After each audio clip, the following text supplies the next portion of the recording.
السلام علیکم ورحمۃ اللہ وبرکاتہ. نحمده ونصلي على رسوله الكريم اما بعد فاعوذ باللہ من الشیطان الرجیم. بسم اللہ الرحمن الرحیم. رب اشرح لي صدری ويسر لي امری واحلل عقدۃ من لسانی یفقہوا قولی. دوائی شافی، اور دوائی شافی میں ہم ٹوٹے دلوں کو جوڑتے ہیں، مینٹل ہیلتھ کے چیلنجز کو دیکھتے ہیں، جو ذہنی طور پہ پریشانیاں ہمیں گھیر لیتی ہیں، ہم ان کے بارے میں بات کرتے ہیں کہ ان کا کیسے علاج کیا جائے. اس سے ہمیں یہ بات بھی سمجھ آتی ہے کہ یہ ایک پروسیس ہوتا ہے، ون ٹائم ایونٹ نہیں ہوتا. ہم اکثر اوقات ایسے افراد سے جب بات کرتے ہیں تو ہم سمجھتے ہیں بس میں نے ایک جملہ بول دیا، 2 باتیں کر دی، ختم، اب اس کو سمجھ آ گئی ہوگی اور یہ انسان وہ کام کرنا چھوڑ دے گا. لیکن حقیقت یہ ہے کہ اٹس اے پروسیس کا مطلب یہ ہوتا ہے آپ کو جب باتیں پتہ چلتی ہیں آپ آہستہ آہستہ سوچتے ہیں. یوزلی ہوتا یہ ہے ویسے کہ ہم کسی چیز کے بارے میں بہت شدت سے سوچ رہے ہوتے ہیں، وہ کچھ بھی ہو سکتا ہے. تو ہمارا دماغ ہمیں بتاتا ہے جو تم کرنا چاہ رہی ہو وہی حقیقت ہے، وہی ریالٹی ہے. اس کی وجہ سے کیا ہوتا ہے کہ جب ہمیں کوئی نئی بات پتہ چلتی ہے تو پہلا جو سٹیپ ہمارا ہوتا ہے وہ ڈینائل ہوتا ہے. اور آپ کو پتہ ہے کہ یہ ایک بہت بڑی فیلڈ ہے کہ ڈینائل کو توڑا کیسے جائے. یعنی جب ایک انسان کو حقیقت بتائی جا رہی ہے اسے سمجھ نہیں آ رہی. آپ دیکھیں ایک کالج یونیورسٹی جانے والی لڑکی، اس کو ایک لڑکا اپروچ کرتا ہے، اس سے اس کی بات چیت ہوتی ہے، اس کو اندازہ ہو جاتا ہے کہ مثلا اس کی منگنی گئی ہوئی بھی ہے، یا اس کا خاندان ایسا ہے جو ہمارے خاندان کے ساتھ کسی طرح کا میچ نہیں، یا یہ لڑکا پڑھائی ہی نہیں صحیح طرح کرتا، یا یہ کہ یہ غصے کا تیز ہے، یا یہ کہ یہ کبھی ایک لڑکی کے ساتھ ہے کبھی دوسری لڑکی کے ساتھ ہے، یہ مجھے بھی تنگ کرے گا، اس کے کوئی فیوچر پلانز ہی نہیں ہیں. یعنی اتنے سارے ریڈ فلیگز ہوتے ہیں جو ہمیں نظر آ رہے ہوتے ہیں. لیکن وہ جو ڈینائل ہے نہیں، میں اس کو بدل دوں گی، یہ لوگ ایسے مجھ سے جلتے ہیں، وہ ایسی باتیں کرتے ہیں، وہ آپ کو ریالٹی نہیں دیکھنے دیتا. اور جس دن اگر زبردستی کوئی شادی کر بھی لینا وہ بس ڈینائل ٹوٹ جاتا ہے. جب ڈینائل ٹوٹتا ہے تو پھر آپ کو وہ باتیں سمجھ آتی ہیں جن کے بارے میں آپ نے واقعی سوچا نہیں ہوتا، اور وہ آپ کے سامنے ہوتی ہیں. آپ کہتے ہیں پتہ نہیں یہ مجھ سے کیسے باتیں مس ہو گئی. تو ہم جو یہاں پہ یہ دوائی شافی پڑھ رہے ہیں اس میں آہستہ آہستہ یہ سوچیں سنک ان ہوتی ہیں، اندر جاتی ہیں، اور جب وہ اندر جاتی ہیں تو پھر آہستہ آہستہ آپ کا ڈینائل ٹوٹتا ہے. ہم بیسیکلی اس بات کو لے رہے ہیں جس میں پروسیس ہے. کئی دفعہ اس میں مہینے لگ جاتے ہیں، سال لگ جاتے ہیں، لیکن جب وہ آپ کام کرتے رہتے ہیں تو پھر وہ چیزیں جو ہیں وہ ٹھیک ہونا شروع ہو جاتی ہیں. تو سب سے پہلا سٹیپ کیا تھا اس سلسلے میں کہ ہم نے دعا کا سہارا لینا ہے. ویسے بھی دعا مانگنے سے اللہ تعالیٰ آسانیاں پیدا فرماتے ہیں، اور دعا کا مطلب یہ کہ آپ کا کنیکشن کسی بھی صورت میں اللہ تعالیٰ سے کمزور نہیں پڑنا چاہیے. یعنی آپ نے اللہ تعالیٰ کے سہارے کو چھوڑنا نہیں ہے، اللہ تعالیٰ سے بدگمان نہیں ہونا. اب ہم دوسرا اگلا سٹیپ جو ہے اس پہ جا رہے ہیں. دوسرا سٹیپ اب یہاں پہ کیا ہوگا کہ ہمیں اپنے بہت سے کانسیپٹس کو کلیئر کرنا ہوگا. یعنی ہمیں سمجھنا ہوگا کہ توبہ استغفار کیا ہوتا ہے. اس کے لیے اپنے آپ سے سوال پوچھنا ہوگا کہ میں گناہوں کو کیسے دیکھتی ہوں. کیا میرے نزدیک گناہوں کی امپورٹنس ہی نہیں ہے؟ ہم کہتے ہیں ہاں تو کیا ہوا، پیار ہی کیا ہے نا، گناہ تو نہیں کیا. کیا آپ سمجھتے بھی ہیں کہ گناہ ہے یا نہیں ہے؟ اچھا، کچھ ایسے لوگوں کو بھی میں جانتی ہوں جو ماشاءاللہ نمازی ہیں، دیندار ہیں، لیکن وہ کوئی نہ کوئی آیت اور حدیث پڑھ کے سارا دن یہ سوچتے رہتے ہیں میں نے جہنم میں جانا ہے. مطلب ان کا کوئی ریلیشن شپ نہیں ہے، کوئی انہوں نے بڑا کام ایسا نہیں کیا، لیکن ہر نماز کے بعد بھی وہ بیٹھے سوچ رہے ہوتے ہیں میں گناہ گار ہوں. تو میں کئی دفعہ ایسے لوگوں سے پوچھتی ہوں کہ آپ کو کس وجہ سے لگتا ہے؟ وہ میں نے باجی حدیث پڑھی تھی نا، وہ ایک آیت پڑھی تھی نا، بس مجھے لگتا ہے میں یہی ہوں. اگر میں ان کے سامنے چیک لسٹ لاؤں، آپ نے کسی کے ساتھ کوئی بہت بڑی زیادتی کی ہے؟ نہیں. آپ نے یہ کیا نہیں، پھر آپ کیوں ایسے سوچ رہے ہیں؟ تو دونوں طرف کا وہ جو بیلنس ہے وہ موجود نہیں ہے. اسی طرح میں نافرمانی کو کیسے دیکھتی ہوں؟ اللہ کی نافرمانی، والدین کی نافرمانی، اساتذہ کی نافرمانی. یعنی ہم کسی کے گھر تو نہیں جا سکتے نا، لیکن یہاں پہ جو بیٹھے ہوئے اسٹوڈنٹ ہیں کچھ کو جب بتایا جاتا ہے وقت پہ آنا ہے وہ وقت کی پابندی کرتے ہیں, اسائنمنٹ وہ وقت پہ دیتے ہیں, ٹیسٹ کی تیاری ساتھ ساتھ کرتے ہیں, کلاس روم میں بھی فوکس ہو کے بیٹھتے ہیں. تو ایسے لوگوں کے چانسز کم ہوتے ہیں کہ وہ غلط کام کریں گے. لیکن جن کو پتا ہے وقت پہ آنا چاہیے لیکن وہ نہیں آتے وقت پہ, روز ایک بہانہ تیار ہوتا ہے, اسائنمنٹس ٹائم پہ نہیں دیتے, پڑھنے میں ان کا انٹرسٹ نہیں ہوتا, ان کے چانسز یہ ہیں کہ وہ غلط کام زیادہ کریں گے. کیونکہ دیکھیں جو اس طرح کے فتنے ہوتے ہیں نا, ان کا راستہ نافرمانی اور گناہوں سے کھلتا ہے.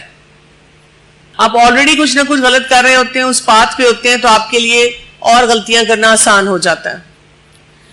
اور کیا کبھی ہم نے سوچا ہے کہ جو گناہ ہوتے ہیں, اگر میری زندگی میں گناہ موجود ہیں تو ان کا میرے اوپر کیا امپیکٹ ہو رہا ہوگا, ان کے کیا اثرات ہوں گے, اور ہمیں کیا چیز بہت ڈیرنگ بناتی ہے, ہمیں ڈر نہیں لگتا.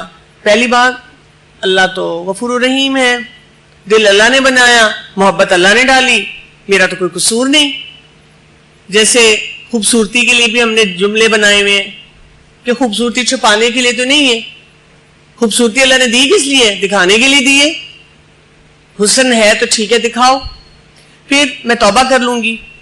کتنے ایسے کیسز ہمارے پاس آتے ہیں جو ہماری نظروں کے سامنے معاشرے میں ہمیں نظر آ رہے ہوتے ہیں کہ جی لڑکے نکاح چھپ کے نکاح کروا لیتے ہیں, کورٹ میرج کر لیتے ہیں, بعد میں گھر والوں سے معافی تلافی کر لیں گے. معافی تلافی کیا ہوگی, وہ لڑکا ہی بھاگ جاتا ہے, وہ ملتا ہی نہیں, ہاتھ ہی نہیں آتا. اسی طرح میری کوئی شفاعت ہوگی, کہیں چادر چڑھا کے نذرانہ دے کے میں اپنا کام چلا لوں گی. اچھا, ینگ جب آپ ہوتے ہیں تو یہ بہت زیادہ ہوتا ہے, نو اٹ آل سنڈروم, مجھے سب کچھ پتا ہے. میری امی ابو کو کیا پتا, نہ ان کو ٹک ٹاک کا پتا, نہ انسٹاگرام کا پتا, ان کو کیا پتا پیار محبت کیا ہوتی ہے. میرے امی ابو تو اتنے زہریلے خشک ہیں, کبھی محبت کی ہوتی تو پتا چلتا. یہ دینی لوگ ہیں نا, ان کو پتہ ہی نہیں ہے دل کیسے دھڑکتا ہے کسی کے محبت میں. یہ والے ایک وہ تاثرات ہوتے ہیں ان کے. پھر میری قسمت, اب دیکھیں نا, میں نے تو سوچا ہی نہیں تھا, میں اس کالج میں گئی, سب سے پہلے وہ نظر آئے, میرے خوابوں کا شہزادہ. اور میں تو سوچ نہیں رہی تھی, لیکن بس ایک دم دل میں کچھ ہوا. اب دیکھیں نا, میرے سامنے تو 50 لڑکے آ رہے تھے کلاس کے, اس کو دیکھ کے کیوں ہوا؟ اللہ نے قسمت میں لکھا ہوا ہے, میری قسمت تقدیر مجھے اس راستے پہ لے کر جا رہی ہے. جی نہیں, ٹھیک. پھر کچھ لوگوں کا تو بہت ہی ڈیرنگ ایٹیچیوڈ ہوتا ہے, پیار کیا تو ڈرنا کیا, اللہ نے زندگی کس لیے دی ہے, جوانی دیوانی, دل تو بچہ ہے, موج مستی کر لو. اور وہ گانے اور ڈرامے وہ ہمیں اور ہوا دے رہے ہوتے ہیں. اور پھر کہتے کل کس نے دیکھی, جوانی میں محبت نہیں کی تو کیا مطلب میں بورنگ اسی طرح بن جاؤں سارا دن, خوش ڈرائی پرسنالٹی. پھر اب دیکھیں کہ کچھ باتیں ہم پڑھ لیتے ہیں, جیسے ہم کچھ آیات پڑھ لیتے ہیں, کچھ احادیث پڑھ لیتے ہیں, اور اس کی بنیاد پر ہم بڑے کیجول ہو جاتے ہیں. جیسے چیپٹر 8 کے اگر آپ اختتام پر دیکھیں تو یہاں پہ ایک حدیث آ رہی ہے. ایک حدیث میں آ رہا ہے کہ جو آدمی ایک دن میں 100 مرتبہ سبحان اللہ و بحمدہ پڑھ لیا کرے گا, اس کے سارے گناہ معاف ہو جائیں گے, اگرچہ وہ سمندر کی جھاگ کے برابر کیوں نہ ہو.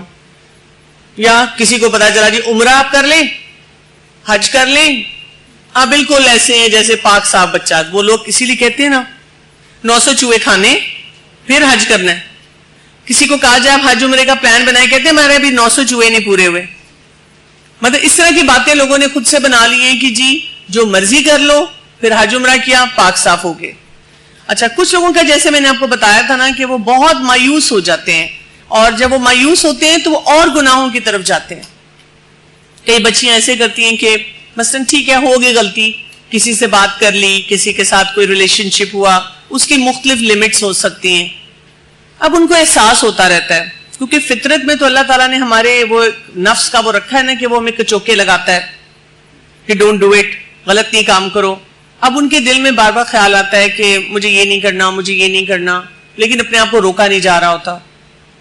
پھر ایک وقت آتا ہے کہ وہ سوچتے ہیں کہ ہم روک لیں اپنے آپ کو. مجھ سے ایک دفعہ ایک بچی نے یہ شیئر کیا کہ میرا ایک بڑا ہی اسٹرانگ ریلیشن شپ، اور اس ریلیشن شپ کی کوئی لمٹس بھی نہیں رہی، اور لیکن مجھے نا ہر وقت یہ پریشانی رہتی تھی، میں اس ریلیشن شپ سے اپنے آپ کو بچا نہیں پا رہی تھی، لیکن میں ساتھ ساتھ اللہ تعالیٰ سے دعا کیا کرتی تھی کہ اللہ تعالیٰ میں اس سے نکلنا چاہتی ہوں، میں اس حرام کام کو چھوڑنا چاہتی ہوں۔ تو کہیں اس نے اس لڑکے سے ڈسکس کر لیا، اس لڑکے نے اس کو کہا کہ دیکھو اب تو تمہیں اللہ معاف نہیں کرے گا، اب تو تم جس سے شادی بھی کرو گی اس کو پتہ چل جائے گا کہ تمہارا کوئی افیئر تھا اور کس نوعیت کا تھا۔ اور وہ بیچاری اس وجہ سے اسی ریلیشن شپ میں جو بھی اس کے ڈائنامکس تھی اس کو دہراتی جا رہی تھی۔ تو کہیں پہ میں اسی طرح سیشن لے رہی تھی تو اس نے مجھ سے بات کی، تو میں نے اس کو کہا کہ تم فوراً اس میں سے نکل آؤ۔ جس دن آپ فیصلہ کر لیں کوئی غلط ریلیشن شپ ہو کہ میں نے نکلنا ہے، اس کے بعد کسی کی ایکسپلینیشن نہیں لینی، فوراً نکل آنا ہے، اور یہ نہیں سوچنا کہ اللہ تعالیٰ معاف نہیں کریں گے۔ کیوں؟ اس لیے کہ سورہ زمر کی اگر ہم آیت نمبر 53 کو دیکھیں، پیج نمبر 65 پہ اس کا اینڈ کا حصہ آ رہا ہے، قُلْ يَا عِبَادِيَ الَّذِينَ أَسْرَفُوا عَلَىٰ أَنفُسِهِمْ لَا تَقْنَطُوا مِن رَحْمَةِ اللَّهِ إِنَّ اللَّهَ يَغْفِرُ الذُّنُوبَ جَمِيعًا إِنَّهُ هُوَ الْغَفُورُ الرَّحِيمُ۔ کیا کہا گیا کہ میرے بندوں کو بتا دیجئے جنہوں نے اسراف کیا ہے اپنے نفسوں پر، یعنی آپ سوچ لیں، کوئی لمٹ سوچ لیں کہ you have crossed all the limits۔ ایسی بات ہے کہ آپ اپنے آپ سے کرتے ہوئے شرمندہ ہوتے ہیں، آپ اپنے آپ کو نہیں فیس کر پا رہے، آپ کو اتنا اپنے اوپر شرمندگی ہے، ایک ندامت ہے، میں نے کیسے یہ کیا، میں کیسے اس میں سے نکلوں، ایسی والی جو کیفیت ہے، اس میں کیا کہا گیا؟ لا تقنطوا من رحمت اللہ، اللہ کی رحمت سے نہیں مایوس ہونا۔ دیکھیں جیسے اینڈ سٹیج کوئی ڈیزیز ہو جائے، ہمیں پتہ ہے کہ یہ ڈائگنوسس ہے، ہم پھر بھی ڈاکٹر کے پاس جاتے ہیں۔ کینسر کے آخری سٹیج پہ بھی لوگ پہنچ جاتے ہیں تو کیمو تھراپی اور ریڈیو تھراپی کرواتے رہتے ہیں کہ شاید ہمارا مریض بچ جائے، شاید کوئی معجزہ ہو جائے۔ تو ہم جب ایسی مینٹل ہیلتھ کے چیلنج میں ہوتے ہیں یا ہم سے کوئی گناہ ہو گیا ہوتا ہے، ہم اس کو دہرانے کے سائیکل کو توڑیں یہ سوچ کے کہ اللہ مجھے معاف کرنے والا ہے اور مجھے ہر حال میں اس میں سے نکلنا ہے۔ ٹھیک ہے، یہاں تک سمجھ آ گئی؟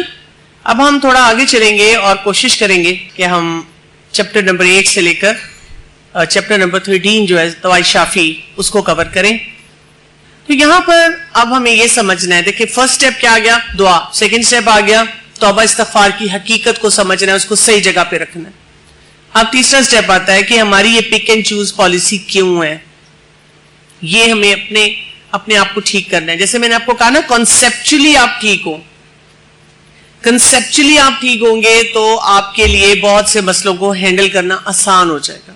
پیج نمبر 66 پہ دیکھیں، اللہ سبحانہ وتعالیٰ یہاں فرما رہے ہیں، سورہ نساء کی آیت ہے 116، ان اللہ لا یغفر ان یشرک بہ ویغفر ما دون ذلک لمن یشاء۔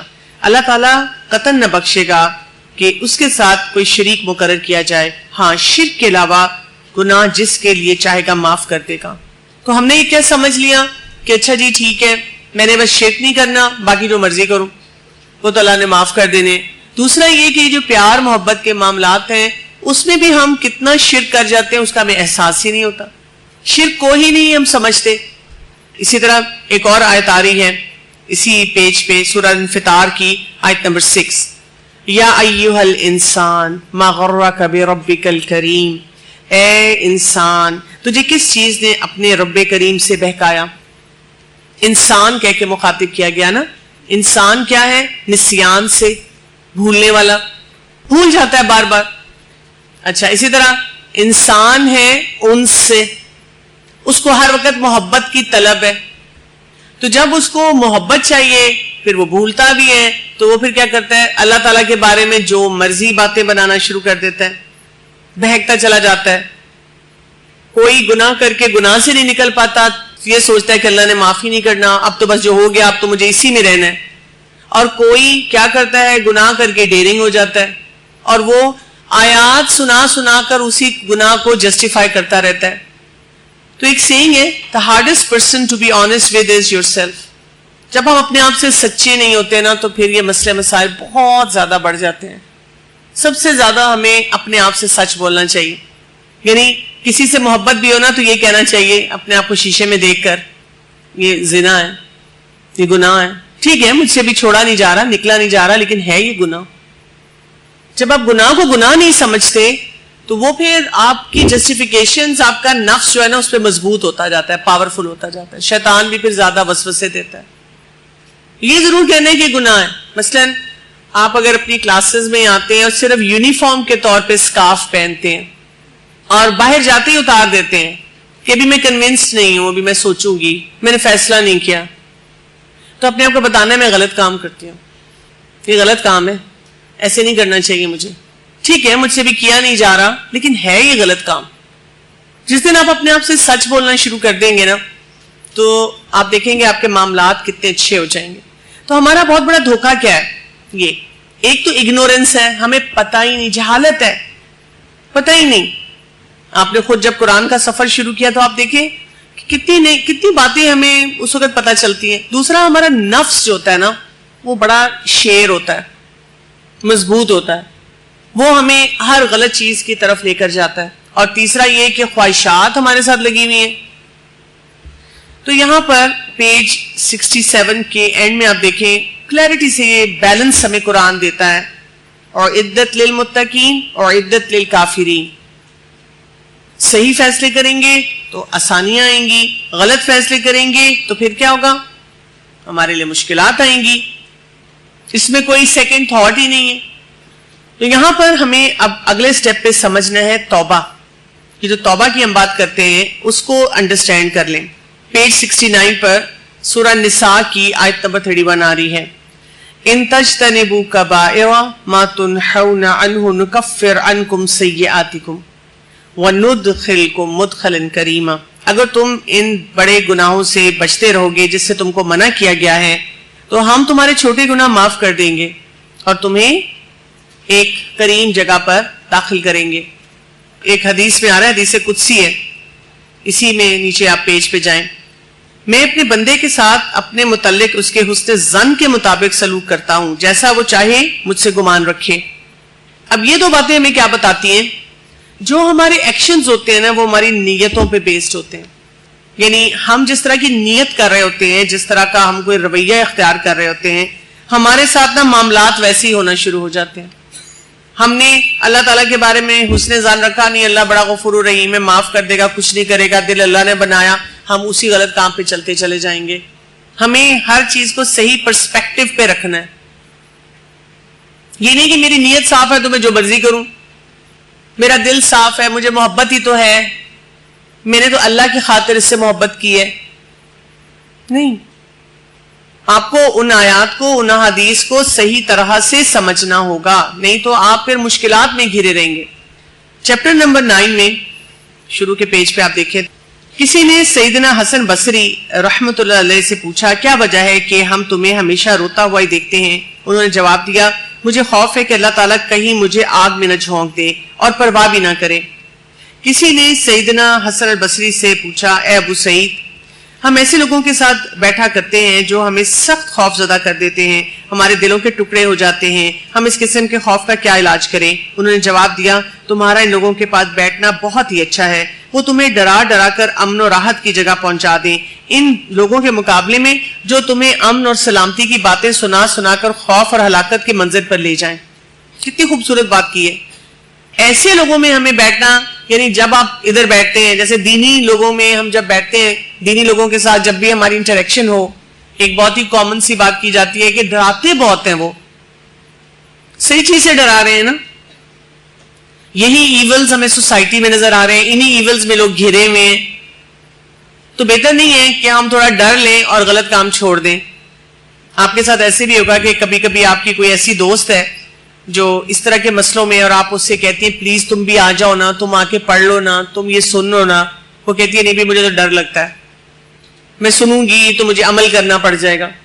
تو حسن البصری یہی کہہ رہے ہیں بہتر نہیں ہے سن لیں، شروع میں ڈر لیں تاکہ اس کی وجہ سے آخرت کی منزلیں آسان ہو جائیں، بجائے اس کے کہ آپ ڈیرنگ ہو جائیں اور آپ کے دوست آپ کو تھپکیاں لگاتے رہیں کوئی بات نہیں جو تمہارا دل چاہتا ہے. ہاں مجھے پتا ہے تم سے نہیں چھوڑا جا رہا ہوگا، نہیں تم مل لو، فون اپنا مجھے دے دو، تمہاری امی کا فون آیا تم فکر نہیں کرو، میں انہیں بتا دوں گی کہ تم ادھر واش روم میں ہو. میرے پاس ہی بیٹھی ہوئی ہو. ہم غلط کام پہ اس کو لگائیں گے تو پھر کیا ہوگا؟ آگے اس کے لیے مشکلات ہوں گی. اسی لیے رسول اللہ صلی اللہ علیہ وسلم دعا مانگا کرتے تھے پیج 78 پہ، یا مقلب القلوب ثبت قلبی علی دینک. اچھا، اب ہم نے کیا کرنا ہے؟ بیسیکلی آگے جو بات ہو رہی ہے، سٹیپس اپنے لیے ساتھ ساتھ لکھتے جائیں. اگلا سٹیپ آتا ہے کہ ہم نے امید اور ڈر کو صحیح جگہ پہ رکھنا ہے. اس کا بہت ہی سمپل سا فارمولا ہوتا ہے. جب آپ کو لگے کہ آپ بہت ڈیرنگ ہو رہے ہیں اور آپ بہت ایسے غلط کام کر رہے ہیں، آپ سے رکا نہیں جا رہا، وہاں پر اب آپ نے وعید والی آیات اور حدیثیں اپنے لیے لانی ہے، وارننگز والی، اور اپنے آپ کو بتانا ہے کہ یہ میرے ساتھ ہوگا، یہ میرے ساتھ ہوگا. اور جہاں پہ آپ کو لگے آپ بہت خوف زدہ ہیں تو وہاں پر آپ نے کیا کرنا ہوتا ہے؟ آپ نے فضائل والی آیات اور احادیث اپنے لیے لانی ہوتی ہیں تاکہ آپ کے اندر ایک بیلنس رہے. اپنی شخصیت کو بیلنس میں لانا ہوتا ہے. اور اس کے لیے امام قیم ابن الجوزی کہتے ہیں کہ لائف آفٹر ڈیتھ جو ہے نا، موت کے بعد کی زندگی اور موت کا سوچنا انسان کو بہت فائدہ دیتا ہے. تو پیج نمبر 79 پہ ہم دیکھتے ہیں کہ طویل حدیث آ رہی ہے. میں صرف اس کی کوئی جھلکی آپ کو دکھا دیتی ہوں، اس کو آپ بعد میں ضرور پڑھ لیجئے گا. بندہ مومن ہے، جب وہ دنیا سے جاتا ہے تو کیا ہوتا ہے؟ فرشتے آتے ہیں، اس کے لیے بہت خوبصورت لباس لاتے ہیں، خوشبو ہوتی ہے، اس کی جان ایسے نکلتی ہے جیسے مشکیزے سے پانی کے قطرے ٹپکتے ہیں.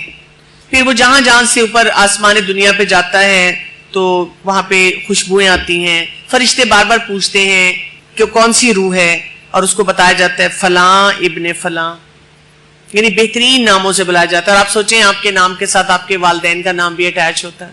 آسمان کے دروازے اس کے لیے کھول دیے جاتے ہیں. وہاں 7ویں آسمان پہ جب پہنچتا ہے تو اللہ تعالیٰ ایسے شخص کے لیے کیا فرماتے ہیں کہ میرے اس بندے کا نام علیین میں لکھ دو، اور پھر اس کو دوبارہ زمین میں بھیجا جاتا ہے. اسی طرح اس کا اپوزٹ ہو رہا ہے. اور اس کا اپوزٹ کس کے ساتھ ہو رہا ہے؟ ایسا شخص جو کہ کافر مرتا ہے تو اس کو 2 سیاہ فام فرشتے لینے آتے ہیں، بدبودار ہیں، اور وہ خبیث روح قید کر کے بات کرتے ہیں، اور اس کی جان ایسے نکالی جاتی ہے جیسے کسائی چھریوں سے کوئی گوشت کاٹ رہا ہوتا ہے، اور اس کو سیاہ بدبودار کمبل پہنایا جاتا ہے جیسے بہت ہی بدبو آتی ہے. فرشتے جب اس روح کو اوپر لے کر جا رہے ہوتے ہیں تو جہاں جہاں سے گزرتے ہیں تو وہ دریافت کرتے ہیں باقی فرشتے کہ یہ کیا خبیث روح ہے، اور پھر اس کا نام لیا جاتا ہے فلاں ابن فلاں. میرے لیے حدیث بہت پینفل ہے، اللہ تعالیٰ ہمیں ایسے انجام سے بچائے. لیکن مجھے اس میں جو بہت پینفل بات لگتی ہے کہ ایک دفعہ دیکھیں والدین تہجد گزار ہوتے ہیں، اتنے نیک ہوتے ہیں، اتنے نیک ہوتے ہیں، تو آپ کا کیا خیال ہے جو نیک والدین ہیں وہ اپنے بچوں کو نیکی کے لیے نہیں بتاتے؟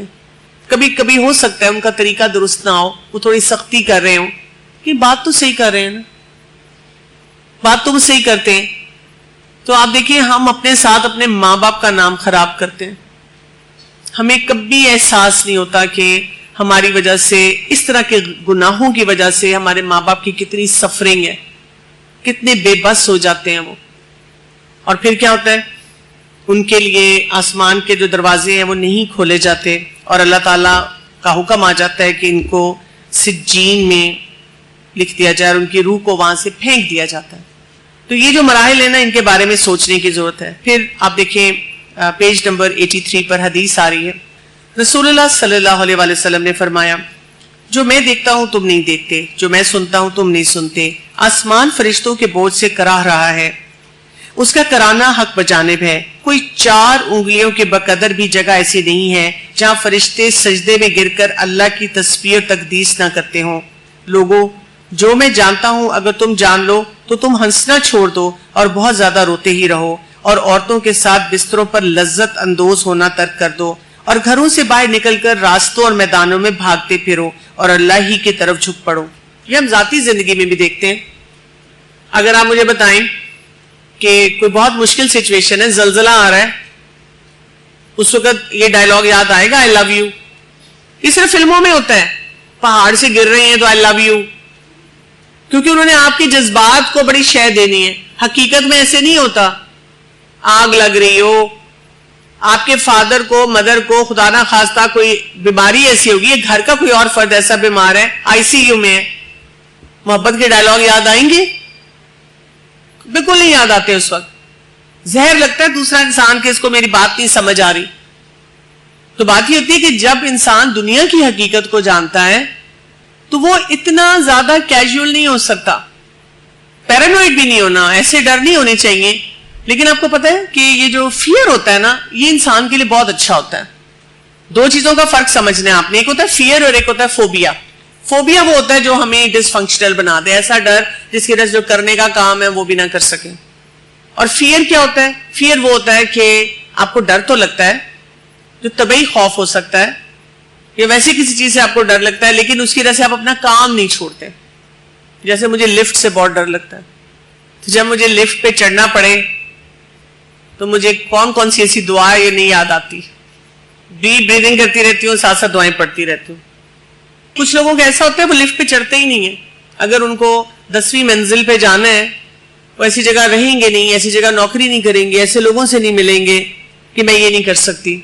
میں ایک خاتون کو ملی, ان کو بادلوں کی گرج سے ڈر لگتا ہے, اور انہوں نے نوائز کینسلیشن والے ہیڈ فون اسپیشل اس زمانے میں یہاں ملتے ہی نہیں تھے, انہوں نے باہر سے منگوا کے رکھے ہوئے تھے کہ وہ پہنتی تھی.